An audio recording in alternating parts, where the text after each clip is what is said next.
হরে কৃষ্ণ। আজকে আমরা এই ঝুলন যাত্রা সম্বন্ধে, ঝুলন যাত্রা মাহাত্ম্য সম্বন্ধে আমরা আজকে আলোচনা করব।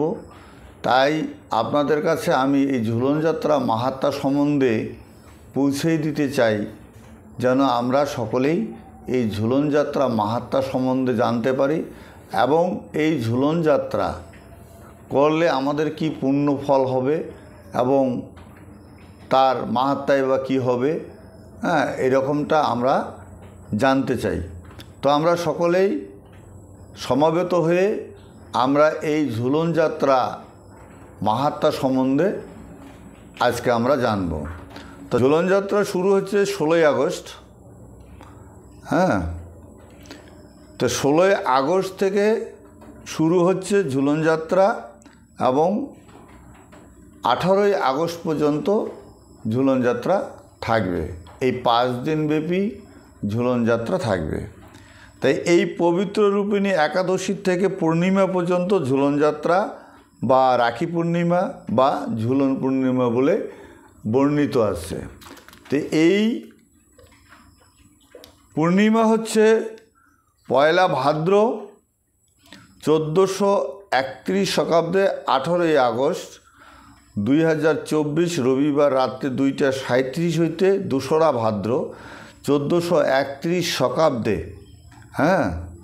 19শে আগস্ট 2024 সোমবার রাত্রি 12টা 44 মিনিটের পূর্ণিমা সমাপ্তি হবে।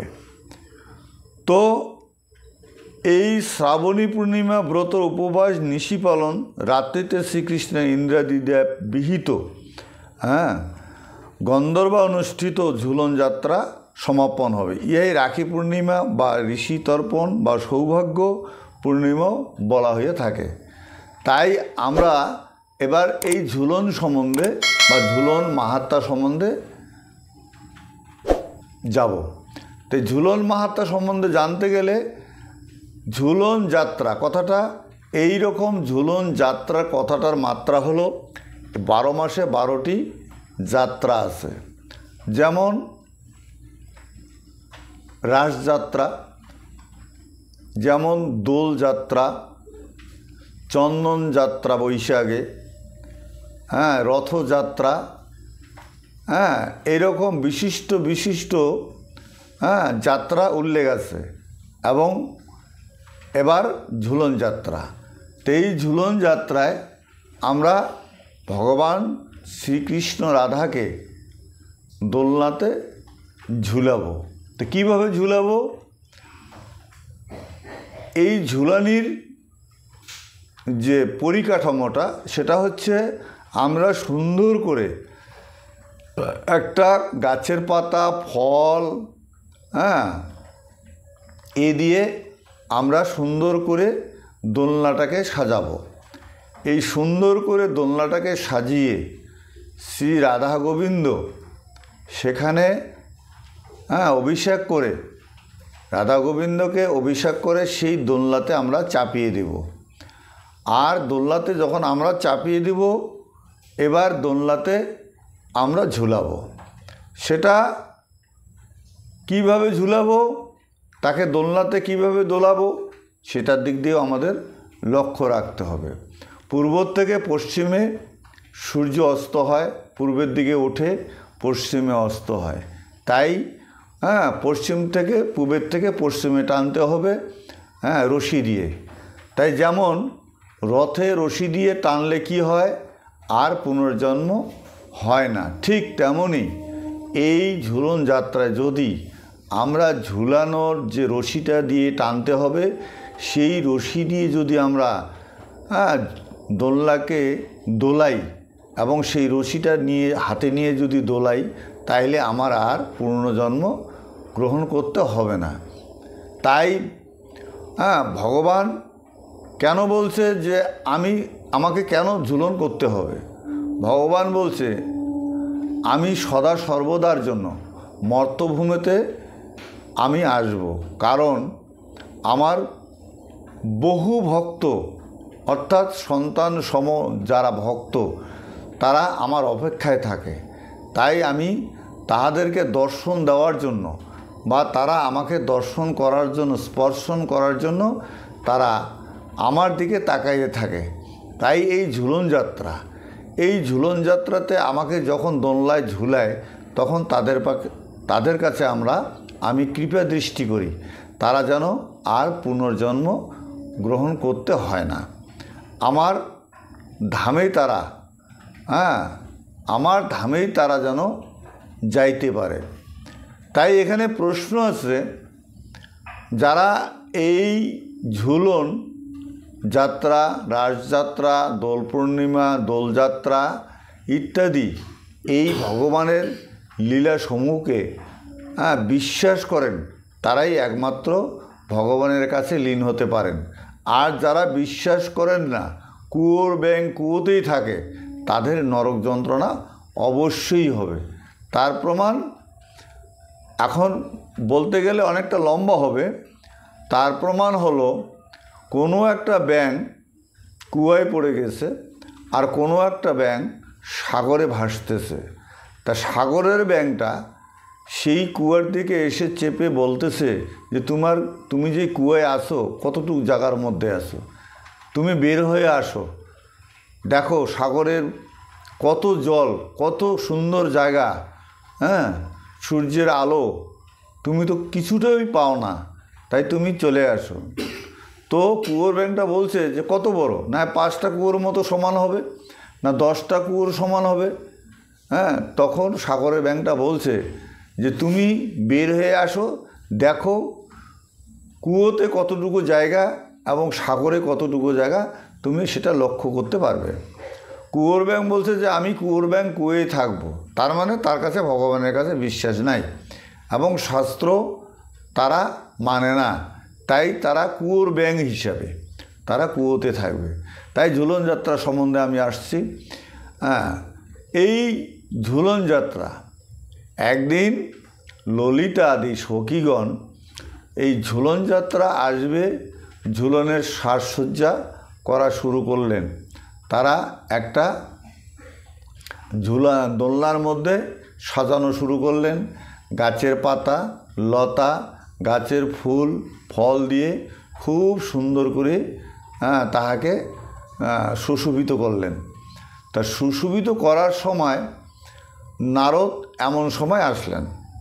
তা কৃষ্ণ বলতেছে, নারদ তুমি কেন আসলে? কয়, প্রভু আমি আসলাম যে ললিতা যে কুঞ্জটা সাজাইতেছে সেটা একটু দর্শন করতে আসলাম। তাই দেখলাম যে অনেক দিন থেকে সে সাজগোজ করতেছে, সুন্দর হয়েছে। তো তা এই সুন্দরের দোলনায় প্রভু আমার একটা কথা রাখেন, এই সুন্দর দোলনায় ললিতা যদি দোলনায় ওঠে আর আপনি যদি বসেন, ললিতা অনুভব করতে পারবে যে দোলনাটার উপরে বসলে যখন দোলায় দিবে তখন কতটুকু তার আনন্দ উপভোগ করতে পারবে। তাই নারদ মুনির কথায় ভগবান কৃষ্ণ রাজি হয়ে গেলেন। তা ভগবান কৃষ্ণ দোলনায় বসলেন, ললিতাকেও নারদের কথায় ললিতাকেও উপভোগ করার জন্য বসালেন। যখন নারদ মুনি দোলনায় ঠেলে দিয়ে টান দিয়ে ছেড়ে দিলেন, ছেড়ে দিয়ে তিনি চলে গেলেন রাধারানীর কাছে। রাধারানীর কাছে যখন গেলেন, রাধারানীকে বললেন যে রাধারানী তুমি চুপ করে বসে আছো কেন, এইভাবে বসে আছো? তুমি যাও, দেখো কি পরিস্থিতি দাঁড়াইছে, যে কী হয়েছে নারদ, যে দেখো প্রভু, আমার প্রভু কি করতেছে জানেন? ললিতাকে নিয়ে দোলনায় দোল খাইতেছে। কয় কি বলিস? কয় হ্যাঁ, আমি নিজেই দেখে আসলাম, আপনি একটু গিয়ে দেখে আসতে পারেন। তাই নারদের কথা শুনে রাধারানী একটু দেখার জন্য গেলেন। গিয়ে দেখে সত্যি তো নারদ তো মিথ্যা কথা বলেনি, নারদ তো সত্য কথাই বলছে। তাই নারদ যখন সত্য কথা বলছে তাইলে আর রাধারানী কোথায় যায়? রাধারানী মলিন বদন হয়ে তিনি কিন্তু বসে আছেন। তো জোরে জোরে যখন দোল খাচ্ছে, ললিতা বলছে যে প্রভু আমাকে নামাই দেন, আমি আর থাকতে পারতেছি না। আর রাধারানী আসার সময় হয়ে গেছে, রাধারানী যদি এসে দেখে উনি কিন্তু অন্য কিছু ভেবে নিবে। হ্যাঁ, তাই আপনি আমাকে নেমে দেন। তাই তাহাকে দোলনার থেকে নামাই দিলেন এবং দেরি হইতেছে গতিকে, হ্যাঁ, দেরি হইতেছে গতিকেই শ্রী গোবিন্দ আমার কী করলেন, শ্রীকৃষ্ণ চলে গেলেন রাধারানীর সন্নিধানে। গিয়ে বলতেছেন যে রাধা, তুমি কেন এইভাবে বসে আছো? তুমি কখন যাবে? দোলনায় কখন উঠবে? সময় হয়ে গেছে তো, অতিরিক্ত হয়ে যাইতেছে, চলো চলো চলো। তখন রাধারানী বলল যে না, আমি যাব না। কেন যাবে না? যে আমি যাব না, তুমি ললিতার সাথে দোল খাইতেছো। হ্যাঁ, তুমি ললিতার সাথে দোল খাইতেছো, তাহলে আমার কি প্রয়োজন আছে? আমি যাব না। যে রে, আমি ঠিক ভেবে নিয়েছি, নারদ না জানি কোনটা বলে, কখন গিয়ে রাধারানীকে এই কথা বলে। ঠিক তো, তোমাকে নারদ বলছে। হ্যাঁ, রাধারানী তোমাকে নারদই বলছে? যে হ্যাঁ, নারদই বলছে। নারদ তো সত্য কথাই বলছে। আমি নিজেও চোখে দেখে আসলাম যে তুমি ললিতার সাথে দোল খাচ্ছ। যে না রাধা, তুমি ভুল বুঝছো। নারদে এসে আমাকে বলল যে এত সুন্দর কুঞ্জ সাজিয়ে দিল, কিন্তু ললিতা তো দোলনায় উঠতে পারে না কোনো দিন। তা প্রভু ওনাকে দোলনায় উঠতে দেন, উনি একটু দোল খাক। দোল খেলে পরে উনি অনুভব করতে পারবে যে দোলনায় বসে দোল খাইলে কতটুকু শান্তি পাওয়া যায়, সেটা একবার খেয়ে দেখুক। হ্যাঁ, এত সুন্দর করে কুঞ্জটা সাজাইলো, দোলনাটা সাজাইলো, সে যদি একটু উপভোগ করতে না পারে প্রভু, হ্যাঁ, তার মনে অনেক কিছু ব্যথা থাকতে পারে। তাই আমিও ভাবলাম যে হ্যাঁ, সত্যি কথা তো, দোলনাটা এত সুন্দর করে সাজিয়েছে যখন, তাহলে ললিতা আসো, তুমিও চাপো, দোলনায় ওঠো, আমরা একটু দোল খাবো। তো এই কথাটা তো নারদই বলছে, আবার নারদে এসে বলছে তোমাকে। তাহলে তুমি নারদের কথা বিশ্বাস করেছো? আমি কখনো ললিতাকে উঠতে বলি নেই। নারদ আমাকে অনুনয় বিনয় করে বলল যে যেহেতু সে সুন্দর করে কুঞ্জটা সাজাইলেন এবং দোলনাটা সাজাইলেন, ফুলো ফল দিয়ে খুব সুন্দর হয়েছে, তিনি একটু দোল খাক, দোল খাইলেই তো ও একটু আনন্দ উপভোগ করতে পারবে। তাই উনি আনন্দ উপভোগ করার জন্য নারদের কথা অনুসারে তাকে দোলনায় উঠানো হয়েছে। আবার সে দোলনায় উঠাই দিয়ে তোমাকে এসে বলছে। তাইলে তুমি নারদের কথা বিশ্বাস করো?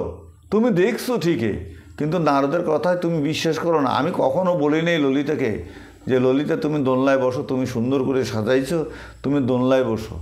এটা নারদ আমাদেরকে বলছে, আমাকে বলছে, ললিতাকে বলছে, তাই একটু ললিতা দোলনায় দোল খাচ্ছিল, আর এই কথাটা এসে তোমাকে বলে গেল, আর তুমি সেটা বিশ্বাস করলে।